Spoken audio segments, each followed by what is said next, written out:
जैसा मैंने कहा, दक्षिण पूर्वी यूक्रेन, वही रूस उस जगह को नहीं छोड़ेगा। युद्ध से जुड़ी ये सबसे बड़ी खबर इस वक्त आ रही है। ब्रिटिश मीडिया ने लीक हुए खुफिया ईमेल के हवाले से पर्दाफाश किया है कि पुतिन के साथ उनके जासूसों ने ही धोखा किया। एफएसबी ने पुतिन को रिपोर्ट दी थी कि यूक्रेन पर आसानी से कब्जा किया जा सकता है, क्योंकि वहां हजारों की संख्या में ऐसे लोग हैं जो हमला होते ही ज़ेलेंस्की सरकार के खिलाफ विद्रोह कर देंगे। ऐसे में क्रेमलिन ने महज 3 दिन में कीव को झुकाने की योजना तैयार की, लेकिन हुआ क्या, वो सबके सामने है। रूस आज भी यूक्रेन के कुछ हिस्सों को हासिल करने की कोशिश में लगा हुआ है और अपने लाखों सैनिकों को गंवा चुका है। देखिए ये रिपोर्ट।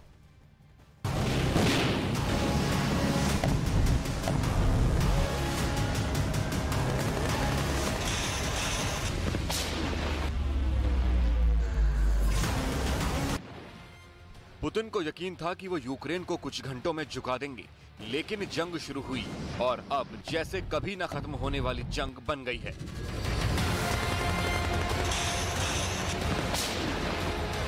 पुतिन को यकीन था कि वो चुटकियों में कीव पर फतह हासिल कर लेंगे। कम से कम उनके सलाहकारों और जनरलों ने उन्हें यही तस्वीर दिखाई थी। 24 फरवरी 2022 को पुतिन ने स्पेशल मिलिट्री ऑपरेशन शुरू किया और उसके बाद से वो यूक्रेन में ऐसे फंसे कि फंसते ही चले गए। और अब उनका ये ऑपरेशन उनके लिए वो हड्डी बन चुका है जिसे न निगलते बन रहा है और न ही उगलते।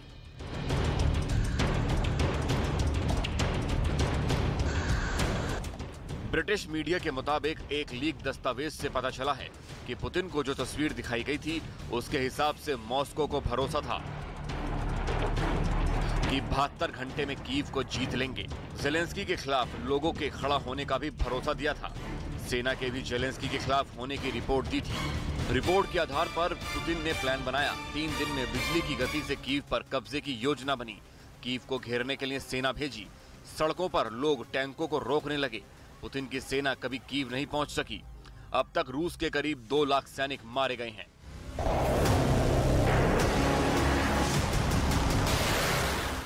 लीक दस्तावेज के हवाले से ब्रिटिश मीडिया ने दावा किया है कि क्रेमलिन को जो खुफिया जानकारी दी गई थी वो न सिर्फ बेवकूफी भरी थी, बल्कि युद्ध के असली हालात में कभी भी सच्ची साबित नहीं हुई।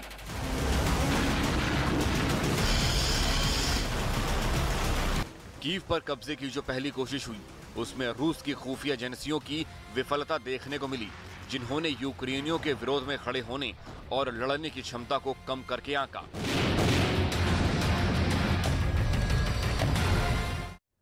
अब 1 साल पहले जब पुतिन ने यूक्रेन के खिलाफ युद्ध की शुरुआत की थी, तब उन्होंने यूक्रेन को संभलने तक का वक्त नहीं दिया था। तब रूस की सेना ने यूक्रेन पर एक साथ 4 मोर्चों से प्रहार किया था। चलिए अब आपको इस मैप के जरिए दिखाते हैं। देखिए गौर से कि यूक्रेन के उत्तर का एक इलाका है। यहाँ बेलारूस की धरती से रूस के सैनिकों ने कीव पर कब्जा करने की कोशिश की। ये आप देख रहे हैं नॉर्थ पर, पूर्व से ये किया। फिर रूस की सेना कीव के बेहद करीब पहुंचने में कामयाब भी हो गई थी, लेकिन ये और बात है कि कीव की किलेबंदी ऐसी थी कि रूस की सेना राजधानी कीव पहुंचते पहुंचते रह गई। अचानक से उस घेरेबंदी को उन्होंने पीछे कर लिया और हट गए।